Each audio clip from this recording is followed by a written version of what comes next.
Bueno, muy bien. ¿Qué tal, queridos hermanos? ¿Me escuchan bien? ¿Se escucha bien? Bueno, Muy bien. es realmente un gusto para mí y mi esposa poder estar con ustedes. Hubiéramos deseado estar presencialmente en Nueva York. Comenzamos a ir a predicar a Nueva York desde el año 73, o sea, hace casi 48 años, y estamos muy felices de poder participar con ustedes. Tenemos 52 años de casado, no 69, somos más jóvenes. Dios nos ha bendecido con nuestros hijos, todos casados en el Señor y todos sirviendo al Señor. Entonces, realmente es un gusto para nosotros poder compartir con ustedes estas conferencias. Les felicitamos por ver a los hermanos unidos. Esto es lo que necesitamos en este último tiempo que vivimos bajo la santa expectativa del arrebatamiento de la iglesia. Entonces vamos a comenzar. Yo puedo subir el mensaje a la pantalla. A ver. Ahí está. ¿Lo ven ahí? No, todavía. Todavía no. Tengo que poner sharing, ¿no? Sí, Donde hermano. dice share screen. Share screen. A ver, ahí lo ven. Las cuatro figuras. No.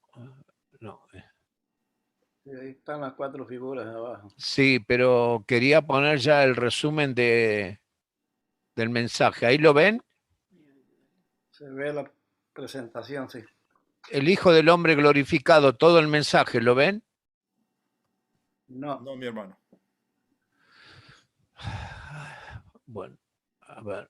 Hermano, usted lo había presentado y de repente se fue. No sé qué fue que hiciste, pero nuevamente lo que hiciste. A ver.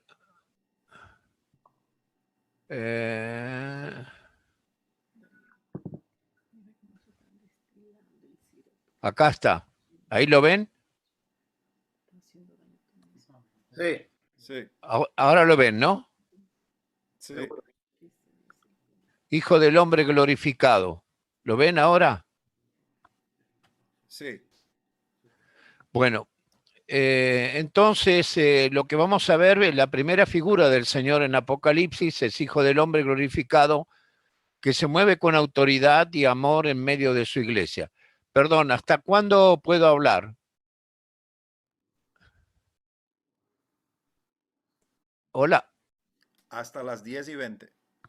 Hasta las 10:20. Sería para nosotros 11:20. No, pero este mensaje posiblemente va a llevar más que el intervalo, porque son 4 mensajes.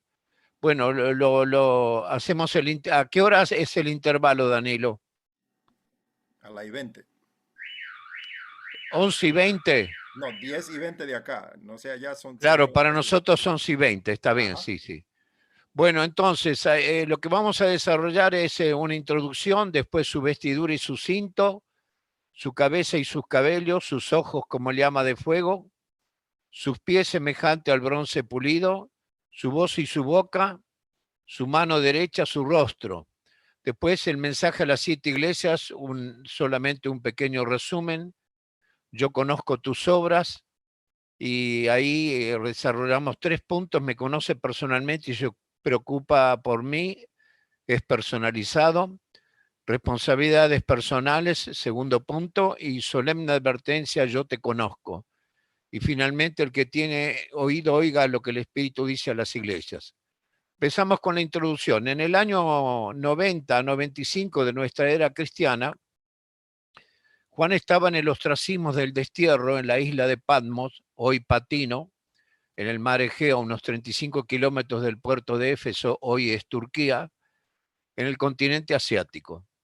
Fue desterrado por el emperador Domiciano, que gobernó de 81 a 96 después de Cristo. Dice el versículo 9 que nuestro hermano Fana ha leído, que estaba desterrado ¿por qué causa? Por la palabra de Dios y el testimonio de Jesucristo. Es decir, Jesucristo quiere decir que Juan le reconocía como el Mesías que había venido al mundo, porque el término compuesto, el nombre compuesto del Señor Jesús y Cristo es Jesús, el Señor hecho persona humana, y Cristo el Mesías. Juan era anciano, era el último de los apóstoles vivos, testigo ocular de la vida, la muerte, la resurrección del Señor Jesús y su ascensión al cielo. Y está trabajando en las canteras donde se preparaban las piedras labradas que luego serían para los palacios del emperador y su élite. ¿Qué podría consolar a Juan en esta situación tan adversa, en un contexto tan complicado, porque estaba desterrado por predicar la palabra y por creer en el Señor? En el día del Señor, posiblemente en domingo, estando en el Espíritu, es decir, en el Espíritu Santo, entregado especialmente al Espíritu Santo, con una sensibilidad espiritual en conexión con la revelación divina que iba a recibir, con percepción espiritual en íntima y total comunión con el Señor. En palabras del apóstol Pablo, es con la plenitud o llenura del Espíritu Santo, según Efesios 5:18. ¿Qué le sucede a Juan? De pronto oye una gran voz detrás de él como de trompeta que le dice: yo soy el versículo que hemos leído, yo soy el alfa y la omega, el primero y el último. Es decir, el que está por encima del tiempo. El Señor no está bajo el dominio del tiempo como hijo de Dios. Aquel que el tiempo es un agente en su mano. El que es antes y después de todos y de todas las cosas. La voz poderosa, majestuosa, clara, penetrante, reverberante, solemne, como de trompeta. Así es la voz del Señor que le habla a Juan. Así es la voz de Cristo, como un clarín que lanza la acción, que penetra, distintiva, que mueve el alma, como le hemos oído nosotros desde el día de nuestra conversión. Les recuerdo que la trompeta, la bocina del monte de Sinaí, cuando Dios le habló a su pueblo, fue una bocina celestial y no tocada por seres humanos.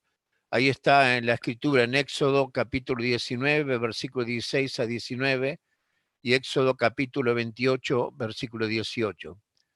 La trompeta del Sinaí estará presente en su venida cuando el Señor venga a arrebatar a su iglesia. 1 Corintios 15, 52, la final trompeta, porque se tocará la trompeta. También lo dice en 1 Tesalonicenses 4, 16, y con trompeta de Dios. Y estará presente también en su manifestación, 7 años después, por lo menos, del arrebatamiento de la iglesia, para juzgar y reinar. Mateo 24, 31, y enviará a sus ángeles con gran voz de trompeta y juntará a sus escogidos desde los 4 vientos, desde un extremo del cielo hasta el otro. Y Juan dice entonces, y me volví, es decir, me di vuelta y vi 7 candeleros, y en medio de los candeleros a uno semejante al Hijo del Hombre, vestido con una ropa que llegaba hasta los pies, y tenía el pecho ceñido con un cinto de oro. Son candeleros separados, no es el candelero del tabernáculo, no como el candelero del tabernáculo y del templo, que era una sola pieza y tenía 7 brazos, 6 más 1, 6 el número de hombre y 7 es el número de Dios. Las 7 lámparas son las 7 iglesias locales y el Señor como Salvador, como dueño, como juez que se mueve en medio de su iglesia, como cabeza orgánica y gobernante de la iglesia con autoridad y poder total, se mueve en medio de los 7 candeleros, de las 7 iglesias. Hijo del hombre, dice, vio a uno como el Hijo del Hombre. Juan ve una persona humana, pero a la vez poseedora de una plena y completa divinidad. Ve al Dios hombre en quien están la divinidad y la humanidad en perfecta conjunción, en toda su gloria, al único ser teantrópico con 2 naturalezas, una sola persona. Eso se llama unión hipostática en teología, ¿no? Es la visión más majestuosa que han visto ojos humanos, que la tuvo Juan cuando estaba desterrado en la isla de Patmos. El mismo que vio Daniel en el capítulo 7. Capítulo 7, versículo 13, miraba yo en la visión de la noche y vi con las nubes del cielo, vi a uno como un hijo de hombre, vino hasta el anciano de días y lo hicieron acercarse delante de él. Daniel lo ve cuando el Mesías viene a reinar.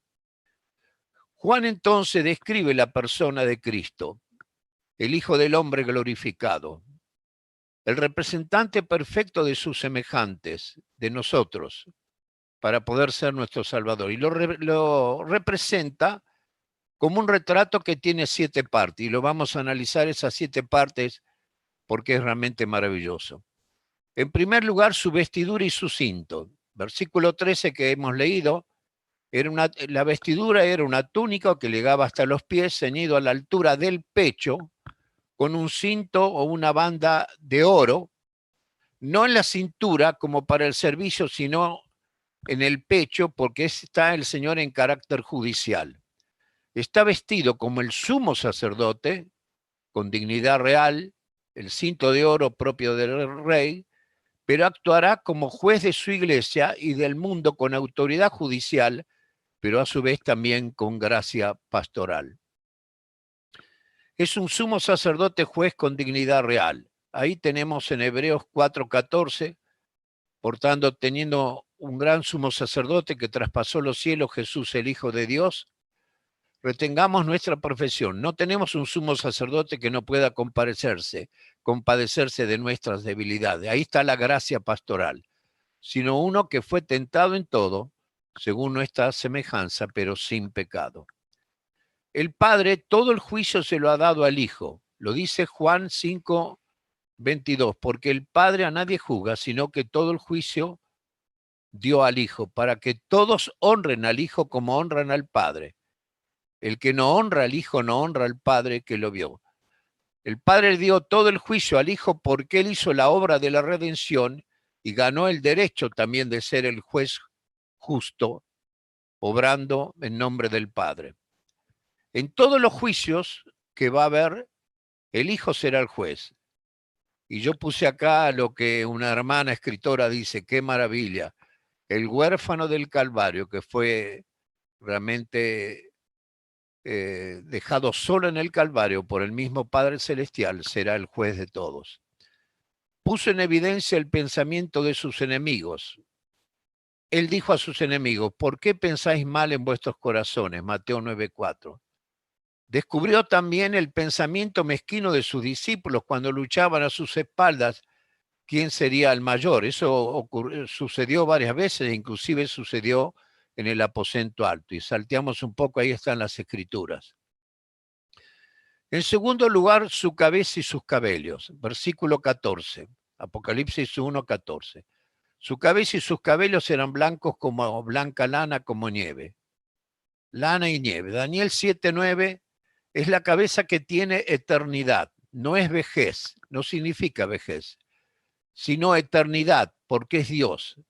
Cabeza blanca, pura, jamás pensamiento inicuo manchó su mente, santa. ¿Se acuerdan que dice Isaías y también lo repite Pedro? Isaías 53:9 y 1 Pedro 2:22 dijeron, nunca ambos, uno antes de la cruz y otro después de la cruz, Pedro, nunca hizo maldad, ni hubo engaño en su boca, por su mente santa. Y yo puse acá una pregunta, hermanos, ¿nosotros podemos ser así? ¿Tener una mente santa y que nunca haya engaño en nuestra boca? Ni maldad con nuestros actos? Claro que podemos si vivimos en el poder del Espíritu Santo. Isaías 1:18 describen al corazón limpiado de mancha del pecado, como Él es, debemos ser nosotros. Venid luego, dice, y estemos a cuenta, dice el Señor. Si vuestros pecados fueren como la grana, como la nieve, serán emblanquecidos. Si fueren rojos como el carmesí, vendrán a ser como blanca lana. Entonces, esta cabeza blanca implica existencia eterna, inmadurez y sabiduría perfecta. Hebreos 7:26, tal sumo sacerdote nos convenía, santo, inocente, sin mancha, apartado de los pecadores, hecho más sublime que los cielos. En realidad los cielos son sublimes porque está el Señor, el Trino Dios. Dios quiere creyente entonces con cabeza y cabellos blancos, es decir, mente pura y creyentes maduros. La santidad, hermanos, comienza por la mente, no por nuestras manos. Pero también el color blanco es símbolo de paz y de victoria. Es la cabeza del príncipe de paz y del vencedor del Calvario. La iglesia, gracias a Dios, está llena de hermanas y hermanos de paz y victoriosos.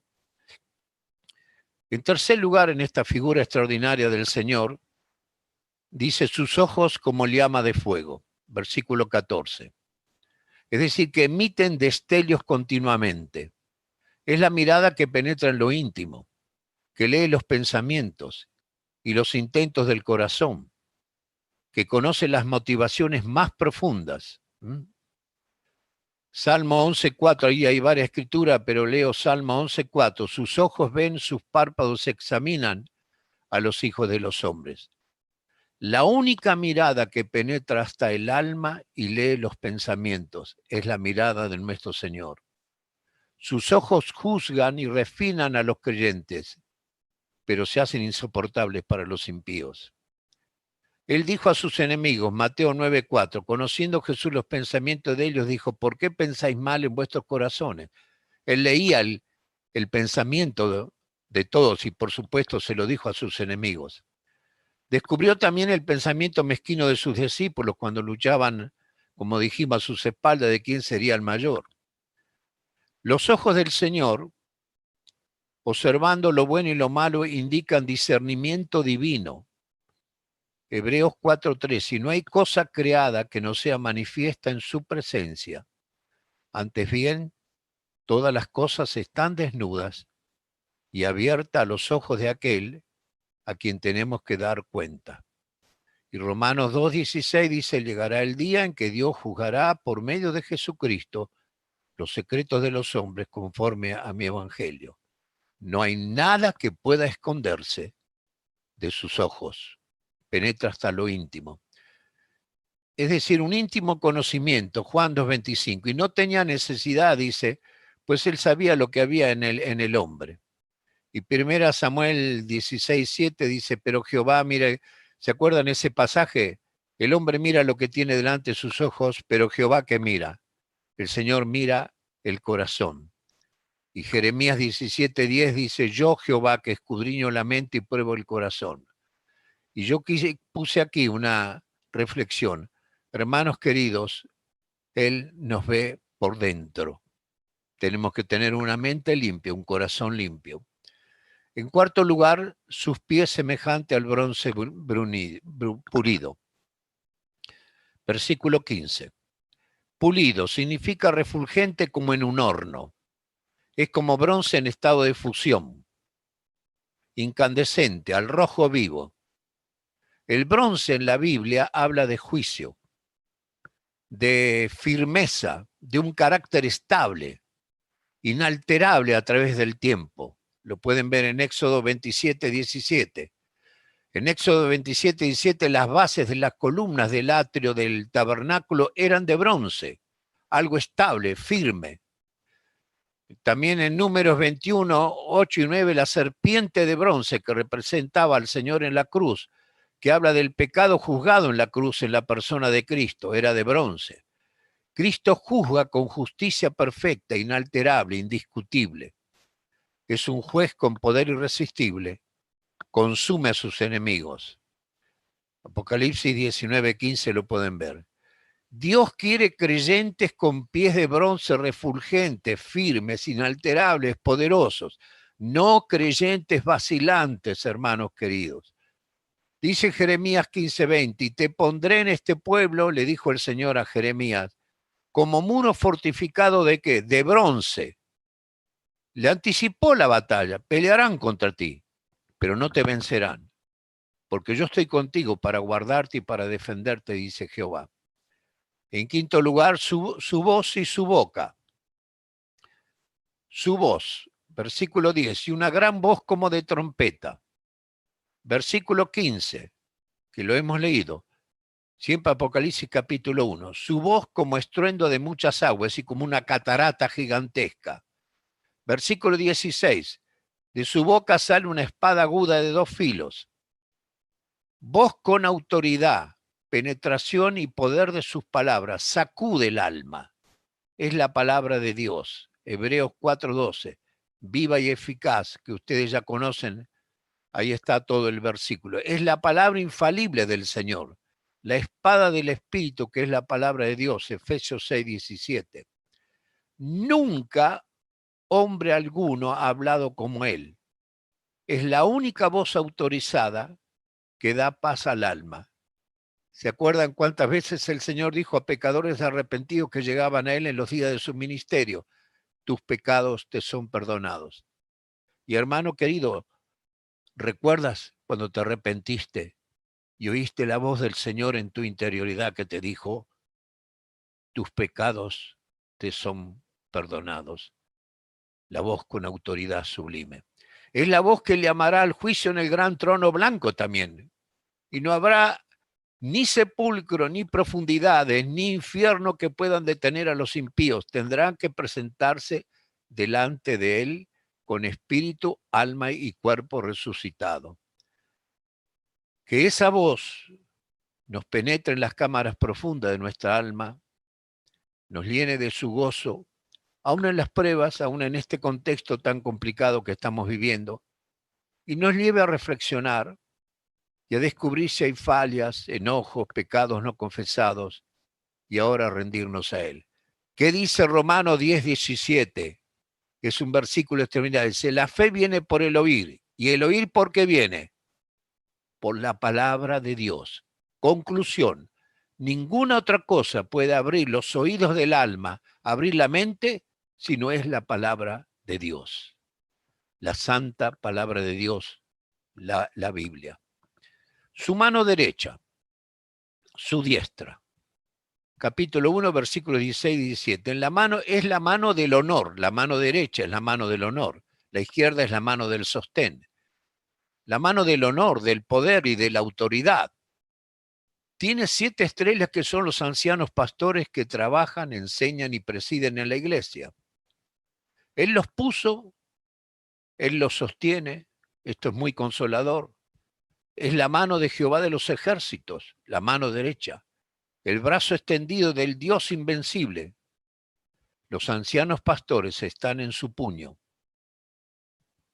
Están a su servicio y son responsables ante Él, como ustedes saben. 1 Pedro capítulo 5, ¿verdad?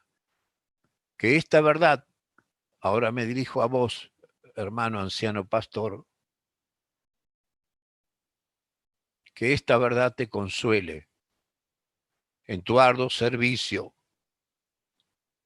pero también que te haga reflexionar que Él pone, Él sostiene y también Él saca. Que como ancianos pastores seamos dignos para que su mano nos sostenga en todo nuestro ministerio. Finalmente, en este retrato de 7 partes, llegamos a su rostro. Capítulo 1, versículo 16. Su rostro era como el sol cuando resplandece con toda su fuerza.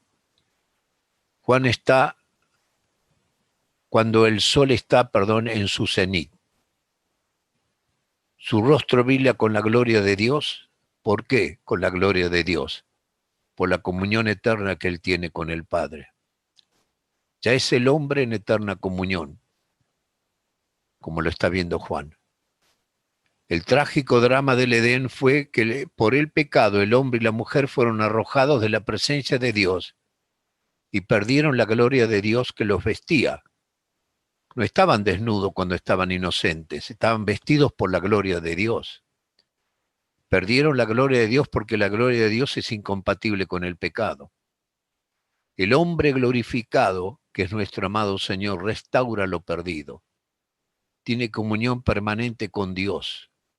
Por eso su rostro brilla más que el sol.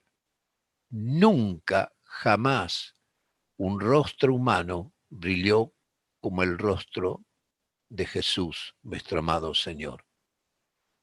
Y un día será el sol de justicia, Malaquías 4:2, que le da vida al alma en tinieblas, como el sol le da vida al universo físico. Y ahí he puesto algunas escrituras, San Juan 1:9 y 8:32. La visión de Juan, de su adorable persona, termina mirando su rostro. Qué maravilloso, ¿no? La descripción comienza con su vestidura y recorre desde su cabeza hasta sus pies, pero termina mirando su rostro. Mira su rostro, hermano y hermana. Hermano, ¿brilla tu rostro por la comunión con el Señor? ¿Qué debemos hacer nosotros para ver a Cristo y conocerle más? Miren, una vez yo caminaba por la calle peatonal más famosa de Buenos Aires, de la capital, y me dediqué a mirar los rostros de las personas. Todavía no había teléfonos celulares, pero la gente a veces iba hablando sola, rostros tristes y todo. Nuestro rostro tiene que brillar por la comunión con el Señor.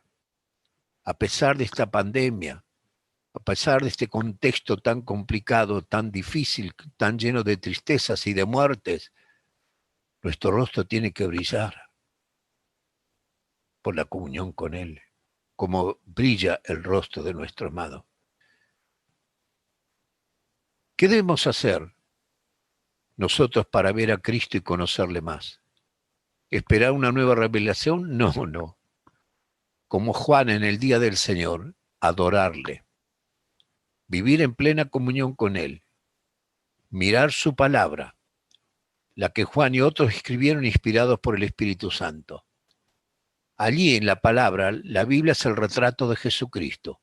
Allí le veremos a Él y nos elevará por encima del dolor y de las adversidades, nos hará desear el encuentro final con Él. ¿Qué le sucedió a Juan? Versículo 17. Cuando le vi, dice Juan, caí a sus pies como muerto. Juan le había visto en su juventud al Señor, cuando creyó en Él en el mar de Galilea.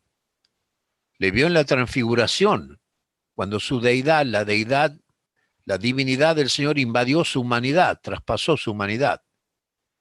Dice Mateo 17:2, comentando ese suceso tan extraordinario, y resplandeció su rostro como el sol, y sus vestidos se hicieron blancos como la luz. Juan recostó su cabeza en su pecho, sintiendo los latidos de su sagrado y dulce corazón. Juan 13:25, él entonces recostando sobre el pecho de Jesús. Juan le vio clavado y escarnecido en el Calvario.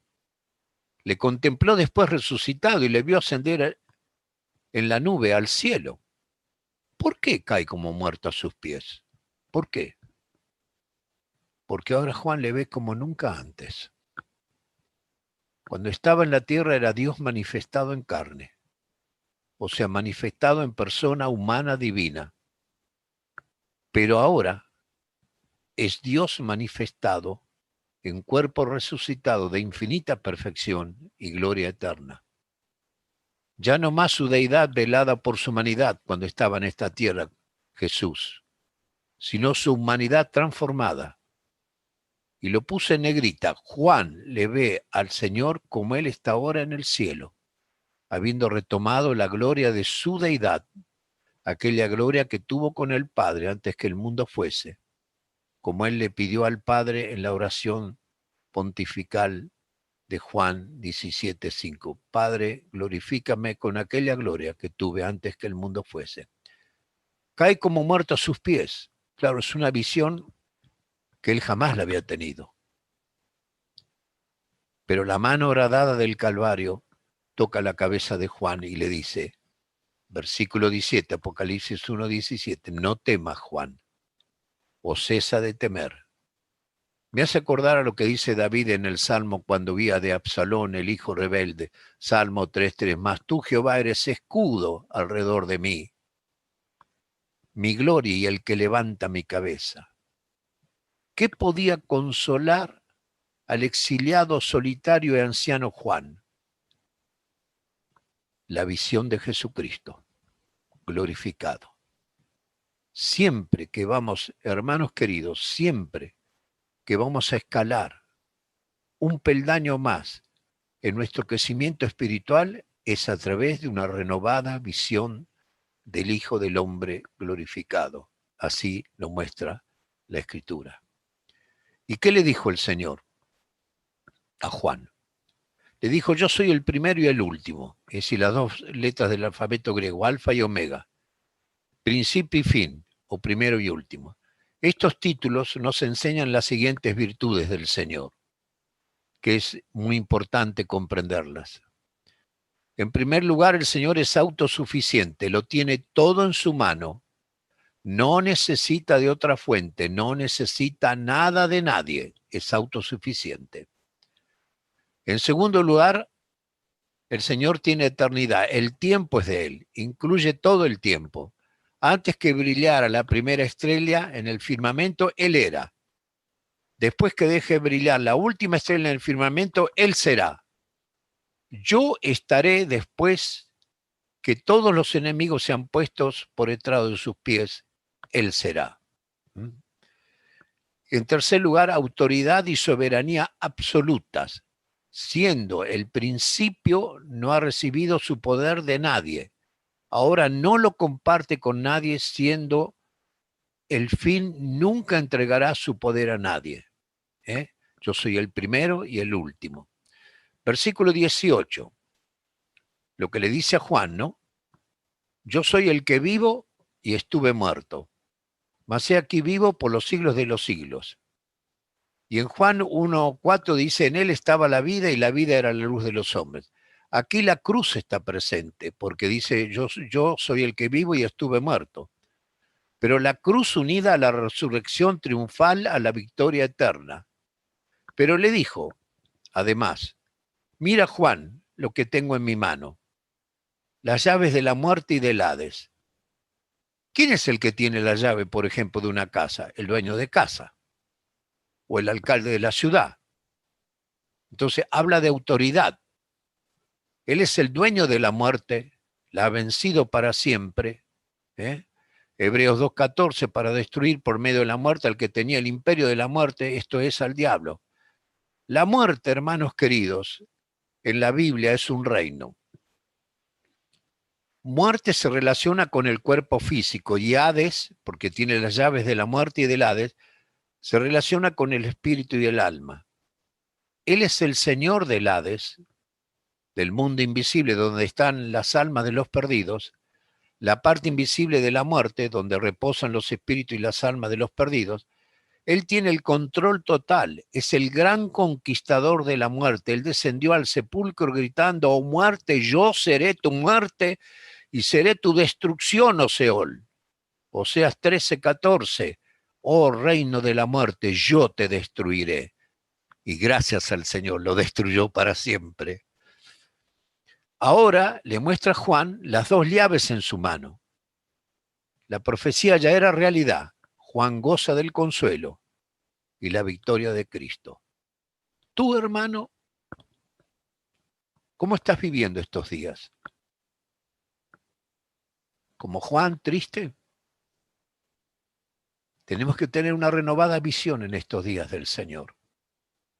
Pablo dice en Filipenses 3:10, a fin de conocerle y experimentar el poder de su resurrección, participar en sus sufrimientos, llegar a ser semejante a Él en su muerte. Que el Señor nos dé en estos días una renovada visión de su gloriosa persona.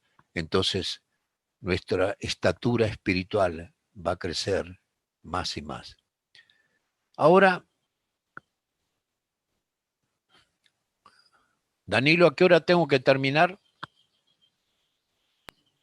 A las 10:20 de acá, 11:20 de allá. Ah, ok, muy bien. Andamos bien.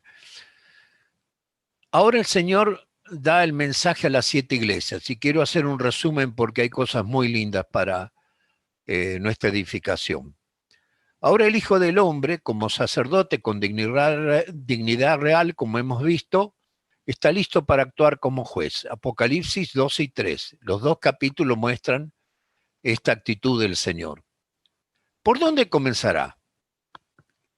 Como juez, pero con gracia pastoral, por su propia casa, por la casa o habitación de Dios, que es la iglesia, por los que profesan su nombre, por la iglesia profesante, Las 7 cartas están dirigidas a la iglesia profesante, donde hay verdaderos creyentes y profesantes y que no son verdaderos creyentes. Ya vamos a hablar un poquito más. Aquí hay una gran lección que nos da el Señor. Siempre hay que comenzar por nosotros mismos y por nuestra casa. Es la mirada intrapersonal. Somos muy rápidos a mirar a nuestro hermano de al lado, a mirar los defectos de nuestra esposa o esposo, pero ¿cómo nos cuesta la mirada intrapersonal? ¿Por dónde comienza el Señor a juzgar? Por su propia iglesia. Es una gran lección. Tenemos que comenzar por nosotros mismos y por nuestra casa. ¿Cómo está nuestra familia? ¿Cómo vivimos para Dios? Cuando el apóstol Pedro habla de los padecimientos como cristiano que enriquecen la vida espiritual, refinan el carácter, dice, 1 Pedro 4:17, porque es tiempo de que el juicio comience por la casa de Dios. Ahí Pedro dice. Apocalipsis es un libro de juicio. La palabra juez y juicios aparecen 15 veces en todo el libro. Pero el Señor es justo. Antes de juzgar al mundo, me refiero al mundo liderado por Satanás, el Señor lo va a juzgar con justicia, comienza por su propia casa, por la iglesia profesante, y ahí puse donde hay verdaderos y falsos, regenerados y reciclados, porque el profesante es una persona reciclada, pero no tiene nada que ver con el nuevo nacimiento. Entonces, con las 7 estrellas en su mano derecha, que son los ancianos de las iglesias, se mueve entre los 7 candeleros que representan las 7 iglesias locales, pero son representativas de todas las iglesias. Las estrellas brillan porque están en su mano, las 7 estrellas. Y los candeleros de oro alumbran porque están en su presencia. Él se mueve poderosamente en medio de las iglesias. Cristo está entre ellos, en medio de ellos. Capítulo 1:13, Apocalipsis 1:13, y camina, dice, en medio de ellos. Capítulo 2, versículo 1, no solamente está entre ellos, su presencia, sino que camina entre ellos. Es el divino observador y actúa en las iglesias. Nunca debemos de olvidarnos de esto, que el Señor está actuando en nuestras iglesias, mirando, observando, corrigiendo, hablando. Este es el ministerio actual del Señor anunciado en Hebreos 2:12, diciendo, anunciaré a mis hermanos tu nombre y en medio de la congregación te alabaré. Y otra vez dice, yo confiaré en él. Y de nuevo, aquí estoy yo con los hijos que Dios me dio. Es el ministerio actual del Señor. Anunciaré a mis hermanos tu nombre y en medio de la congregación te alabaré. Entonces el Señor dicta a Juan 7 cartas que son las últimas epístolas para la iglesia. Después de las cartas apostólicas, que es la parte didáctica de las escrituras, donde aprendemos la doctrina, tenían que ser las cartas del Señor que cerrara el mensaje a las iglesias. Es una figura exclusivamente para la iglesia. Estas cartas tienen un triple propósito. Primero, una aplicación local, es decir, para ese momento, satisfacer una necesidad actual en cada iglesia local destinataria, lo que sucedía en cada iglesia local de las 7. La segunda aplicación es una aplicación profética, es decir, una revelación profética en cuanto al curso de la historia de la iglesia profesante en el presente siglo, es decir, las fases predominantes por las cuales la iglesia nominal había de pasar hasta la venida del Señor y aún más allá. Y en tercer lugar, el triple propósito es la aplicación contemporánea, es decir, para nuestros días. ¿Cómo se aplican estos mensajes para nuestros días? Revelarían 7 clases de cristianos, tanto verdaderos como falsos, que componen las iglesias locales y las caracterizan, es decir, para el creyente de hoy. En todas nuestras iglesias locales hay creyentes verdaderos y algunos que no son verdaderos, son profesantes. Acá en Argentina sucede, y estoy seguro que también muchas personas se han bautizado y de repente desaparecen. El día que yo me bauticé, se bautizó un muchacho que nosotros lo conocíamos del colegio primario, se hizo el creyente para andar con una chica de la iglesia, fue un sábado, y claro, todos los hermanos cuando nos bautizamos, todos nos abrazan y nos besan, nos desean, qué lindo. El domingo, nos bautizaron el sábado para que el domingo pudiéramos estar ya en la cena del Señor. El domingo él mandó una carta que decía a los ancianos, yo nunca fui nada, yo los engañé a todos, yo nunca jamás voy a volver a pisar una iglesia cristiana. Y así fue. Entonces, él escribe, Juan escribe, el Señor escribe, es una revelación correlativa, el Padre se la da al Hijo, el Hijo por el Espíritu Santo a Juan y Juan a las iglesias, a 7 iglesias locales bien definidas, Éfeso, Esmirna, Pérgamo, Tiatira, Sardis, Filadelfia y Laodicea. Y quiero analizar finalmente 2 frases de estos 7 mensajes. Es precioso estudiarlos, los 7 mensajes, ¿no? Pero no podemos ahora estudiar los 7 mensajes. Pero hay 2 frases muy significativas que el Señor se la dice a las 7 iglesias. La primera frase el Señor le dice, yo conozco tus obras. ¿Qué significa esto? En primer lugar, que me conoce personalmente y se preocupa por mí. Es personalizado. Desde Adán hasta el presente hubo, bueno, cuando yo hice este estudio, 71.500 millones aproximadamente de personas. Ahora son muchos más. ¿Cómo conoce el pastor, hermanos, a sus ovejas? Íntimamente, personalmente. Juan 10, 14 y 15. Yo soy el buen pastor, dijo el Señor, y conozco a mis ovejas. Y las mías me conocen, así como el Padre me conoce y yo conozco al Padre. Es decir, el conocimiento que hay dentro del intratrinitario, dentro de la Trinidad, es el conocimiento que el Señor tiene de cada uno de nosotros, de las ovejas. El conocimiento perfecto que hay entre el Padre y el Hijo con el conocimiento intratrinitario, así Él conoce a sus ovejas.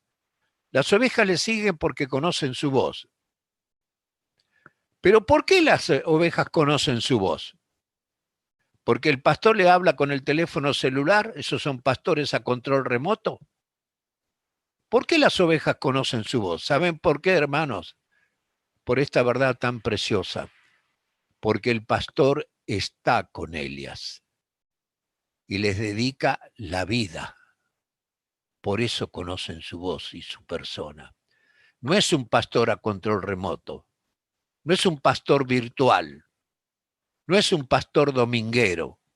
Hay en las iglesias esto, pastores que tratan de dirigir la congregación por el teléfono celular. No, no, no. El pastor tiene que estar con las ovejas. Dedicarle tiempo, dedicarle la vida. Y Cristo, hago una pregunta, ¿y Cristo está conmigo o con vos?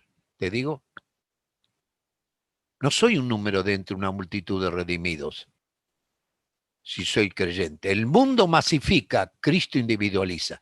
Siempre Dios habla personalmente, llama personalmente para nuestra salvación, nos habla personalmente y cuando venga el arrebatamiento el Señor nos llamará a cada uno por nombre y seremos arrebatados. Siempre la relación es personal.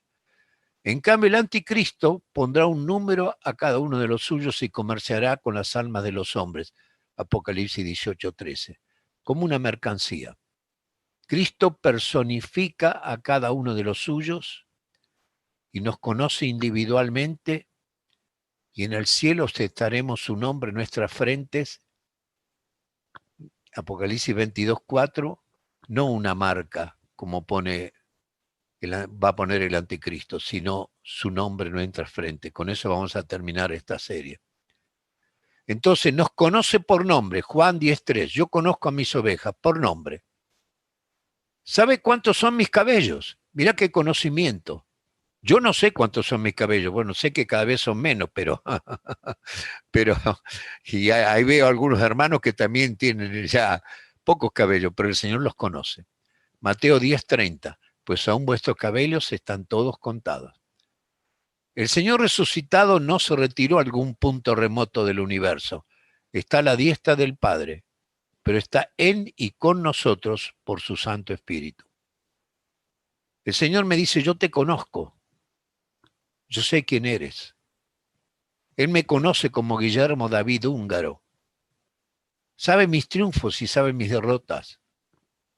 Sabe mis victorias y mis caídas. Sabe mi gloria y mi vergüenza. Sabe mis pensamientos. Yo te conozco, Guillermo.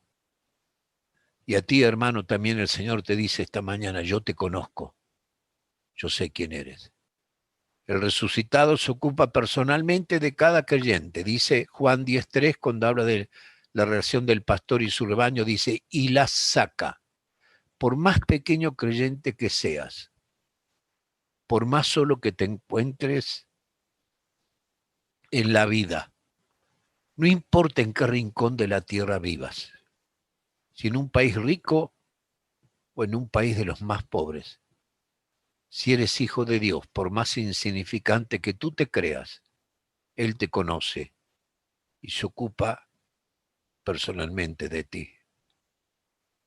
Qué consolador es esto, ¿eh? Él le dijo a las 7 iglesias, yo te conozco. En segundo lugar, esto significa responsabilidades personales.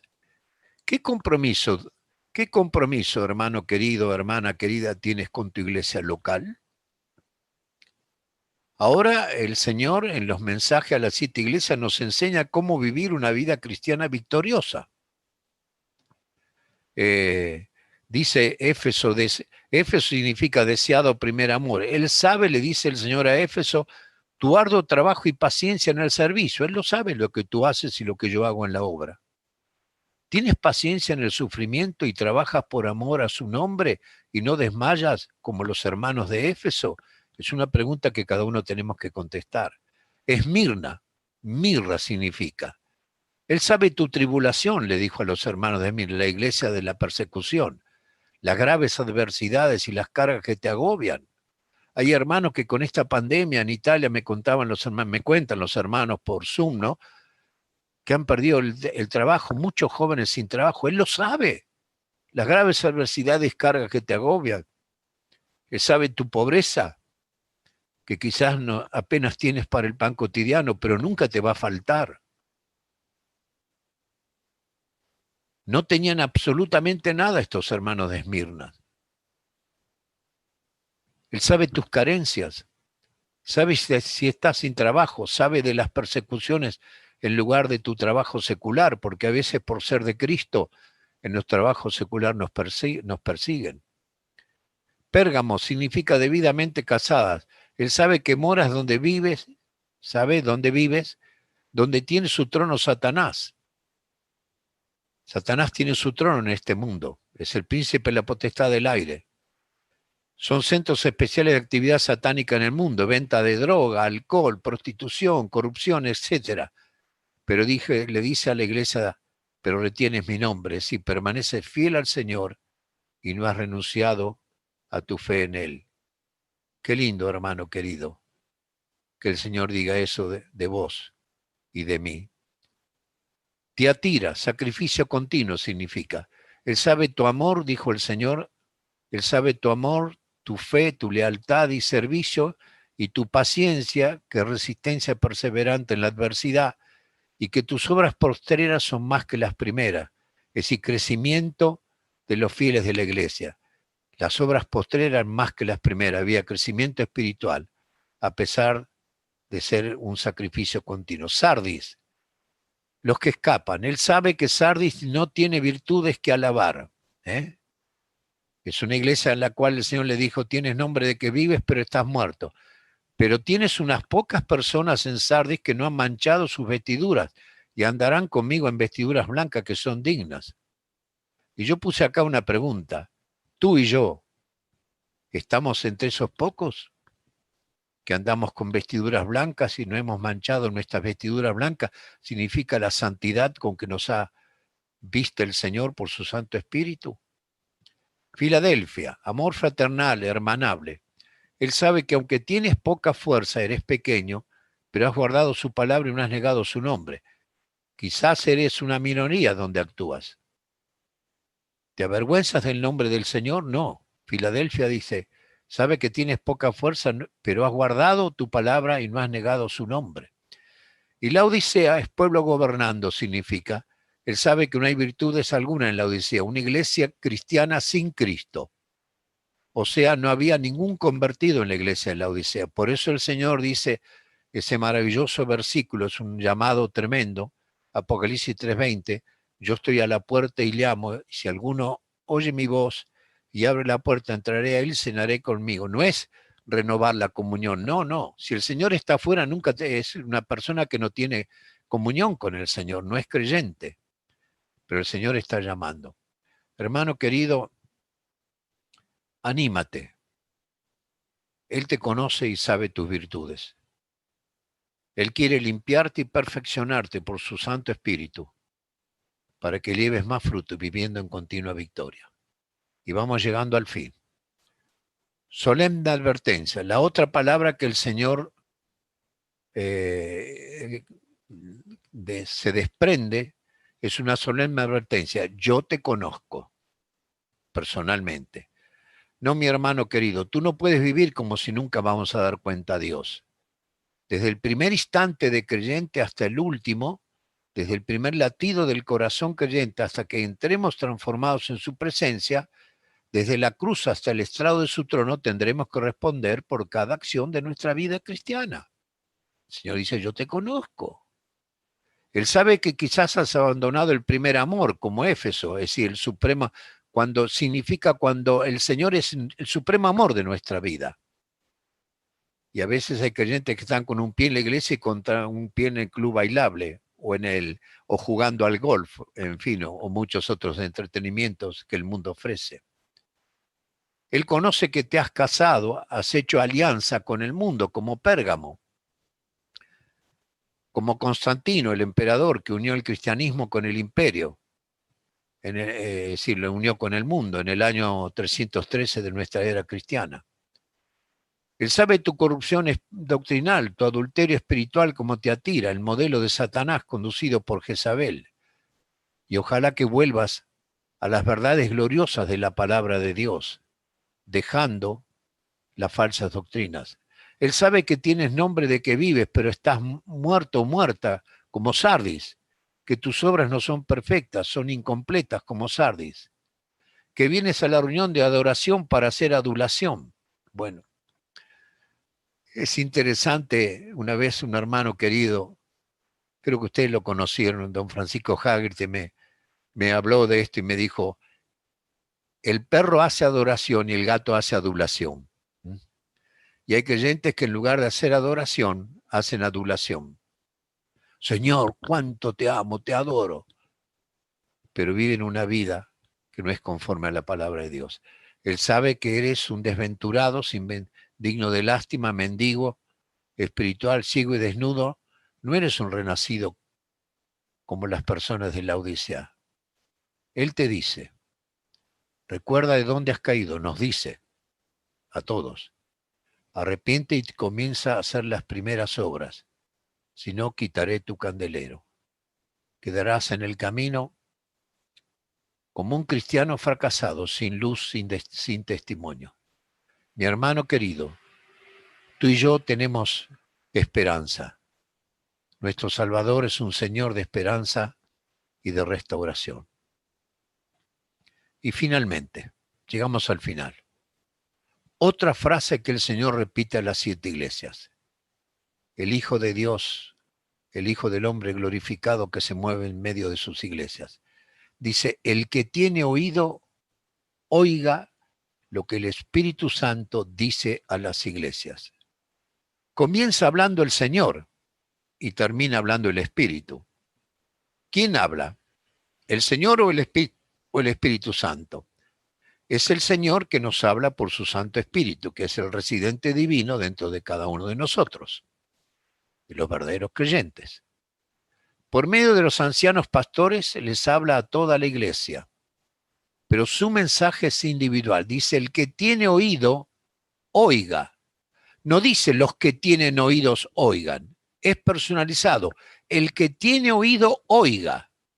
La relación del Espíritu Santo con el creyente es personal, individual. Está en el creyente y le habla a cada creyente de la iglesia.